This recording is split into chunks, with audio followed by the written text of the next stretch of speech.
quero compartilhar com você a história de alguns personagens bíblicos que passaram por períodos ou situações de depressão e angústia na vida deles.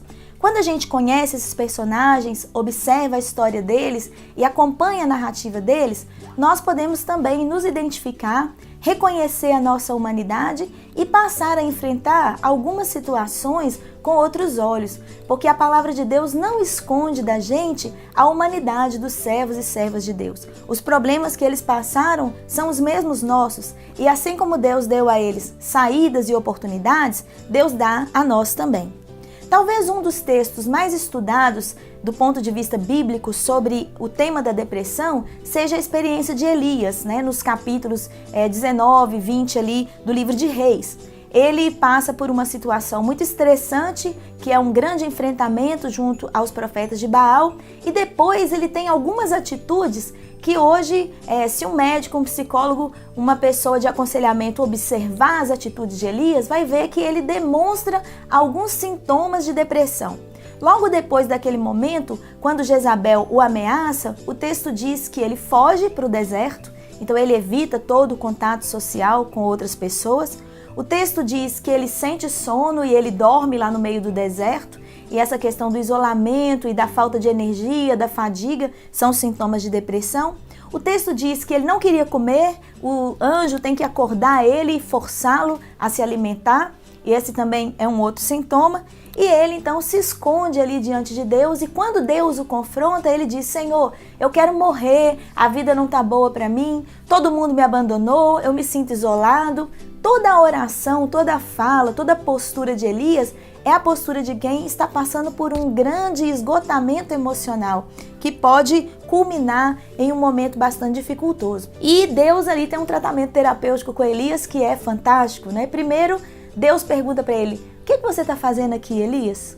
E aí o texto bíblico diz que Elias começa a contar para Deus tudo o que aconteceu. Deus escuta toda a dor de Elias, Deus escuta todo o processo que ele está passando, e então Deus começa a empoderá-lo, a trazer para ele a informação de que ele não está sozinho, de que existem 7.000 pessoas que estão também intercedendo junto com ele, que ele não está isolado porque a unção de Deus está sobre ele. E Deus inclusive prepara ajudadores, porque Deus diz para Elias: volta lá e unge o fulano, unge o beltrano, unge essas pessoas que vão ajudar você no seu ministério. E Deus então faz um trabalho na vida de Elias e faz com que ele retorne revigorado do seu processo depressivo. Então a gente pode dizer que às vezes momentos de grande sucesso, como foi o enfrentamento de Elias com os profetas de Baal, podem gerar na gente algumas sensações de depressão também, para a gente enfrentar esse novo momento.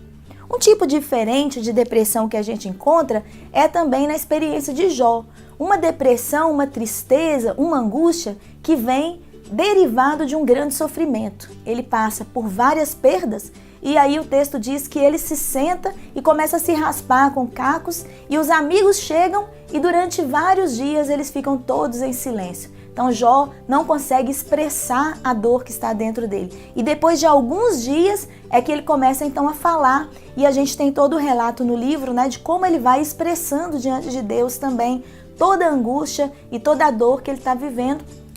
Às vezes ali também o livro de Jó pode nos ensinar como não falar a quem está sofrendo, Porque os amigos de Jó trazem algumas respostas muito duras, muito pesadas, dizem a Jó que ele é culpado, que ele deve ter feito alguma coisa errada, e Jó luta com essas falas. E às vezes você, no momento de depressão, pode também ouvir de alguém palavras que não vão ajudar você. Mas Deus quer construir, a partir da experiência de Jó, uma força interior que ajude você também a escolher o que é melhor para você ouvir nessas horas de angústia e de dificuldade que você está passando. E um terceiro personagem que eu gosto, que já é uma experiência diferente, é a experiência de depressão em Jonas. Jonas é chamado por Deus, ele não quer ir, ele não gosta daquelas pessoas, ele está amargurado, ressentido.